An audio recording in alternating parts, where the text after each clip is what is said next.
अंबाला में पूर्व राज्य मंत्री असीम गोयल के नेतृत्व में आए दिन भाजपा मजबूत होती जा रही है। इसी कड़ी में आज गांव उगाड़ा के सरपंच अपने दर्जनों साथियों के साथ बीजेपी में शामिल हुए। पूर्व राज्य मंत्री असीम गोयल ने सरपंच सहित ग्रामीणों को बीजेपी का पटका पहनाकर पार्टी में शामिल करवाया। इस मौके पर असीम गोयल ने नए सदस्यों का भाजपा में स्वागत करते हुए कहा कि आज भाजपा के प्रति लोगों का विश्वास बढ़ रहा है, दूसरी पार्टियों में भगदड़ मची है। असीम गोयल ने कहा कि कांग्रेस मुक्त अंबाला का सपना हम साकार करने जा रहे हैं। हरियाणा विधानसभा का मानसून सत्र समाप्त हो चुका है, लेकिन कांग्रेस इस सत्र में भी अपना नेता प्रतिपक्ष नहीं चुन पाई। इस मुद्दे पर कांग्रेस को घेरते हुए असीम गोयल ने तीखा हमला बोला। गोयल ने कहा कि कांग्रेस की अंदरूनी लड़ाई जग जाहिर है। उन्होंने कहा कि जो पार्टी अपना एलओपी नहीं चुन पाई वो अपनी मजबूती की बात छोड़ दे। ये खुद अपना नेता नहीं चुन पा रहे हैं तो ये जनता के लिए क्या करेंगे। उन्होंने कहा कि कांग्रेस का सिस्टम पूरी तरह फेल है। हरियाणा विधानसभा में मुख्यमंत्री नायब सैनी ने 1984 के दंगा पीड़ितों के लिए बड़ी घोषणा की है, जिस पर प्रतिक्रिया देते हुए पूर्व राज्य मंत्री असीम गोयल ने कहा कि ये नायब सरकार का नायब फैसला है। ऐसा फैसला वही सरकार और वही व्यक्ति ले सकता है जिसमें संवेदना होगी। पूर्व मंत्री ने कहा कि बड़े कत्लेआम के लिए कांग्रेस ने आज तक माफी नहीं मांगी।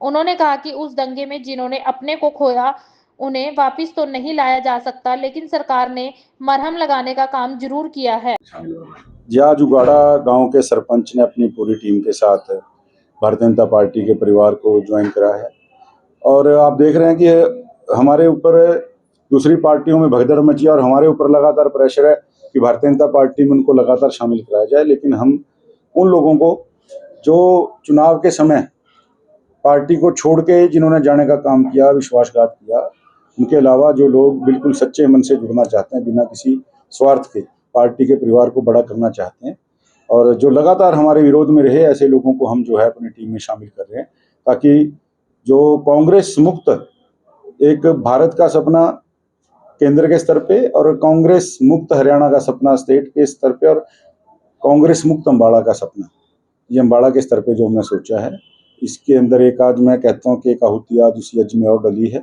और भारतीय जनता पार्टी का परिवार बढ़ा।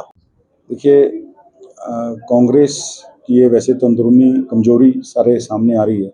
कांग्रेस कितनी भी एकजुटता की कोशिश कर ले ऊपर से, लेकिन ये बड़ा स्पष्ट संदेश है कि कांग्रेस हाईकमान भारी दबाव में है और वो अपना जो पार्टी अपना एलओपी ना चुन पाई, 4 सेशन बिना एलओपी के हुए हैं, तो आप उस पार्टी की मजबूती की बात जो लगातार ये सब इनके नेता सड़कों के ऊपर जा जाके यात्राएं कर रहे हैं, उन यात्राओं का कोई मायना नहीं रहता जब आप अपने अंदरूनी स्तर के संगठन के ऊपर भी अपना एलओपी नहीं चुन सकते। तो जनता के ऊपर विश्वास कितना आप जताओगे कि इस कल को सरकार आती है तो आप किस तरह उस सरकार को हैंडल करोगे जब आप अपने चुने हुए नुमाइंदों के अंदर से एक नेता नहीं चुन पा रहे। कांग्रेस का सिस्टम पूरी तरह से फेल है। ये लोकतंत्र की बात करते हैं लेकिन कांग्रेस के अंदर लोकतंत्र नाम की कोई चीज नहीं।